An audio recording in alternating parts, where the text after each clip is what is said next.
Yo, yo, Hey, Rome, how you doing, brother? what's going on? Good to be talking to you. Thank you Yeah, man. thanks for taking some time for us. We appreciate it. Absolutely, absolutely. Sorry for being late. I caught us in the studio. My phone's in the other room. It's all good, brother. So glad we've got you back on the show. So what's the story with this crazy all-star concert? What can you tell us about it? Pretty gnarly, right? Have you ever played with Snoop before? Yeah, we played with Snoop before. He's just the coolest guy in the world, man. He puts on an awesome show. It's all of his team, everyone's just really good people, including himself.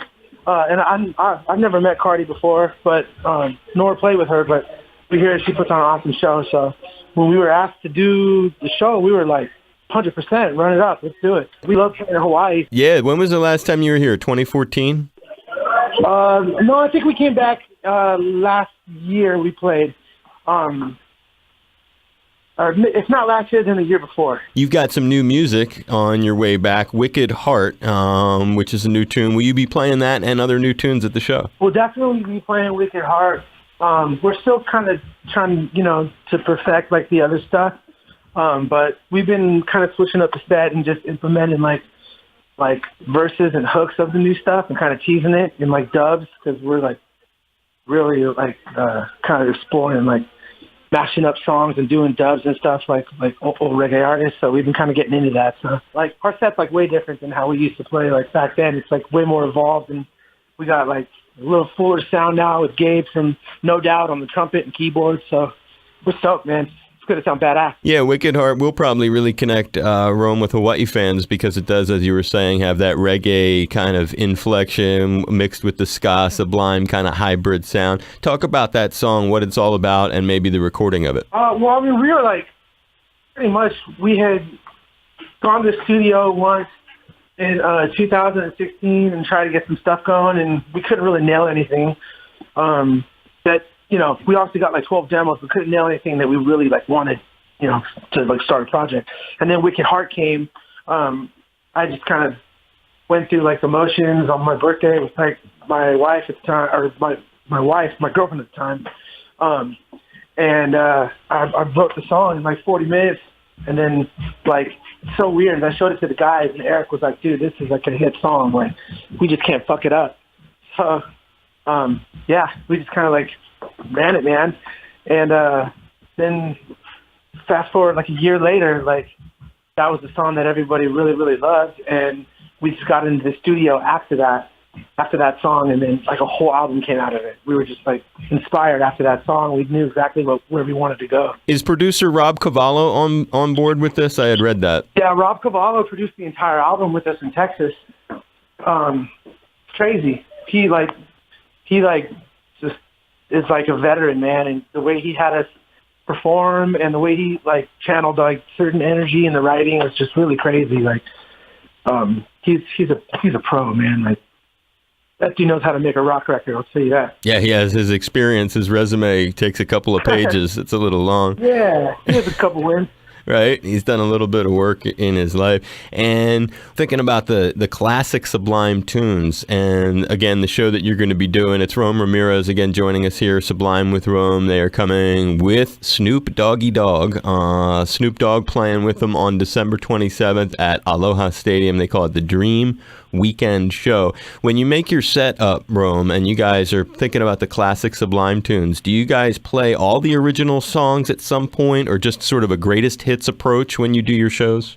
We like to call it like the rule of thirds. So like we'll do like all of the hits that Sublime has, because it's like those are just bangers, and you want everyone to like just that's what they came is to sing those songs as loud as they can. And then the other third, we'll do like all of just like the dopest B-sides, and those ones we always switch up. But those are for all the fans who like Secondhand Smoke and like Robin the Hood and stuff like that.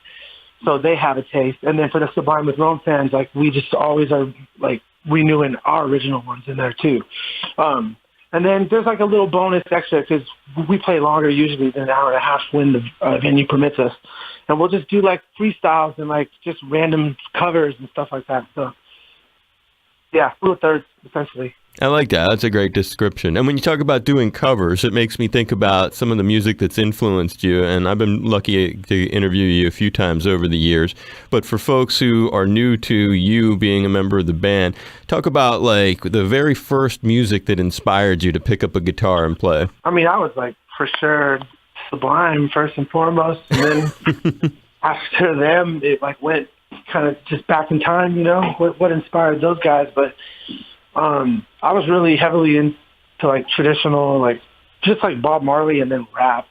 And then I heard Sublime, and then that's what really opened my mind to like music in general. And I became really like susceptible to just different sounding stuff. And yeah, man, like that's what kind of woke me up. And you never got to see the original Sublime with Brad, because when he passed away, you must have been about 8 years old. Yeah, man, I was young. So by the time I got into Sublime, I was like, oh, dude, I want to go see these guys live. I want to go see them in concert, Mom. I had to find out. I don't even think we had the internet back then when I found out, but, you know, we come to find out that I think my uncle told me that he had passed away. So, you know, years before. I got into them in like 2002 or something. So I was like, man, that's crazy. Well, that's a trip to be replacing somebody that you had listened to and had inspired you to pick up an instrument for sure. And do you guys have any kind of different approach when you have a big show like this? You're going to be in a giant stadium. It's like a much different kind of audience than, let's say, playing in a club. Do you change what you're doing? Not necessarily the music, no, but we definitely change like the mindset of the performance, because you have to play to your audience.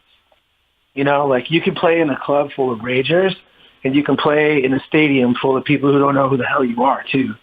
So there's, you know, like you have to like, you know, find your audience, find which part of the audience is really, you know, like messing with you, and then like play to them, you know.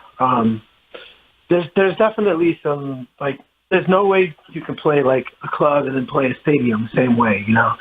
You have to come at it with a certain different kind of angle, but it's all based off what the audience is giving you and what the band's giving back. So for us, we'll probably practice a lot more backstage, and then not try and talk, because I'm not going to try and talk as much to my friends and family backstage before the show, because my voice will go out.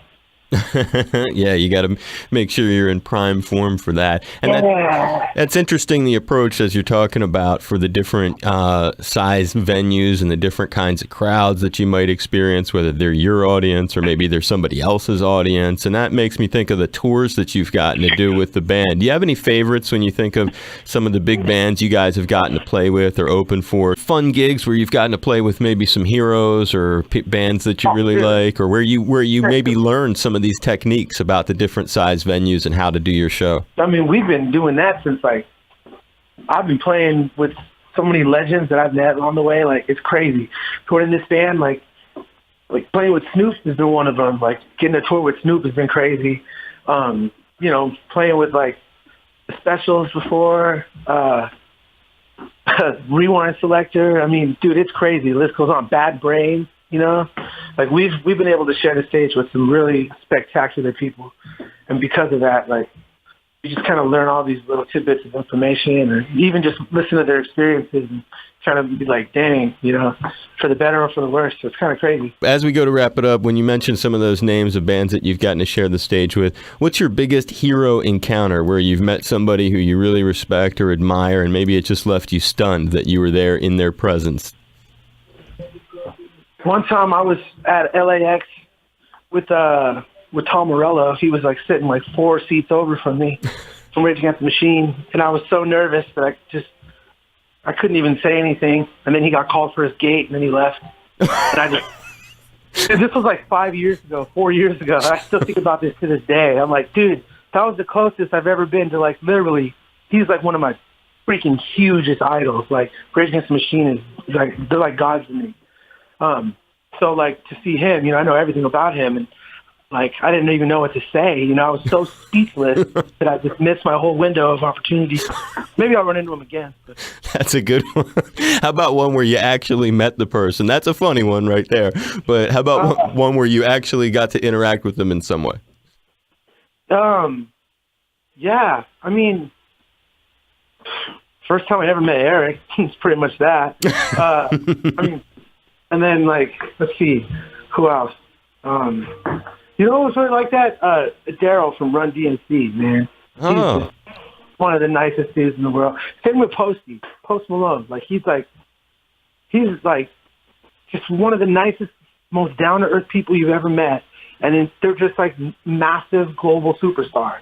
And you're just like, that's so weird. Like, how could you theoretically even be cool when you're so popular? You know? Well, you've had some great experiences. Hopefully, you think you'll hit the stage with Snoop at all, or you guys are just going to do your own sets?